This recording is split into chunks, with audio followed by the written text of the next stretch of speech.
વડોદરા શહેરના કિશોરે નાની ઉંમરે વિવિધ ક્ષેત્રે મહાન યોગદાન આપ્યું છે.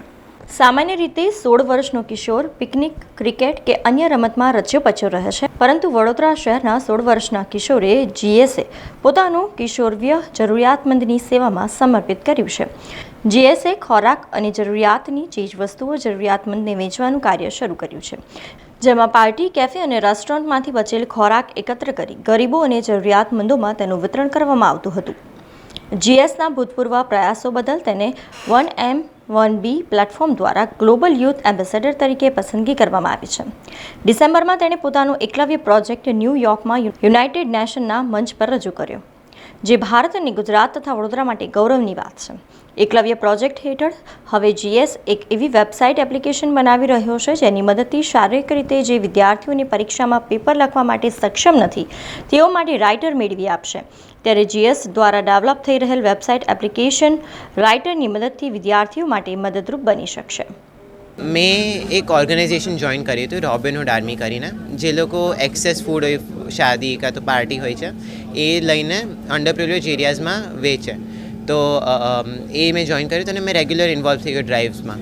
પણ એક દિવસ મારાથી ડ્રાઇવ મિસ થઈ ગઈ અને મેં બીજા દિવસે ગયો તો એ લોકોએ મને કીધું કે તમે કાલે ખાવાનું લઈને ના આવ્યા અને અમે ભૂખા સૂઈ ગયા. એ વસ્તુ સાંભળીને મને લાગ્યું કે કઈ ચેન્જની જરૂરત છે.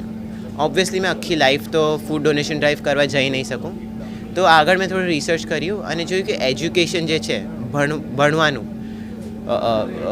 વિદ્યા, એ જ સૌથી રૂટ કોઝ છે આટલા બધા પ્રોબ્લેમ. તો આપણે આજના દેશમાં જોઈએ જેન્ડર ઇનઇક્વાલિટી, હંગરનો પ્રોબ્લેમ છે કે ખાવાનું નથી મળતું, કંઈ ઓપોર્ચ્યુનિટીઝ નથી મળતા અને general a better way of thinking મળે એજ્યુકેશનથી. તો એ જ થોટથી પ્રોજેક્ટ એકલવ્ય સ્ટાર્ટ કર્યું, જેમાં આપણો પ્રોબ્લેમ સ્ટેટમેન્ટ છે કે વિઝ્યુઅલી કે રૂરલ એરિયાઝમાં જે પણ સ્ટુડન્ટ્સ છે, સ્પેસિફિકલી વિઝ્યુઅલી ઇમ્પેર્ડ સ્ટુડન્ટ્સ, એ લોકોને એજ્યુકેશનલ રિસોર્સિસ પ્રોવાઈડ કરવા એક એપ ડેવલપ કરીએ છીએ. તો મેં around 50 to 60 visually impaired સ્ટુડન્ટ્સને interview કર્યા હતા, બધા સ્કૂલ લેવલથી, યુનિવર્સિટી લેવલથી, ગ્રેજ્યુએટ સ્ટુડન્ટ્સ પણ. અને મને ખબર પડી એ લોકો બધા સાથે વાત કરીને કે એ લોકોને સૌથી મોટો પ્રોબ્લેમ આવે છે સ્ક્રાઇબ ગોતવાનો. જે એ લોકોને એક્ઝામ લખવાની હોય છે એમાં એ લોકો ખુદ લખી ના શકે કેમ કે એમના વિઝ્યુઅલ ઇમ્પેર્ડનેસના કારણે. તો એ લોકોને કોઈ થર્ડ પાર્ટી જોઈએ જે એ લોકોને ક્વેશ્ચન રીડ કરી આપે અને એ લોકોને રિસ્પોન્સ લખી આપે. તો એના માટે એક એપ ડેવલપ કરીએ છીએ જેમાં ડાયરેક્ટ સ્ક્રાઇબ જે રાઇટર હોય અને વિઝ્યુઅલી ઇમ્પેર્ડ સ્ટુડન્ટ એ કનેક્ટ કરી શકે.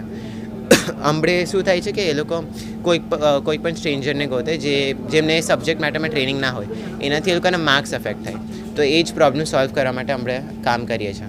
સમાચારોના સતત અપડેટ માટે TNN ન્યૂઝને YouTube પર સબસ્ક્રાઇબ કરી બેલ આઇકોન પ્રેસ કરો અને અમારી સાથે જોડાયેલા રહો Facebook, Instagram અને Twitter ઉપર.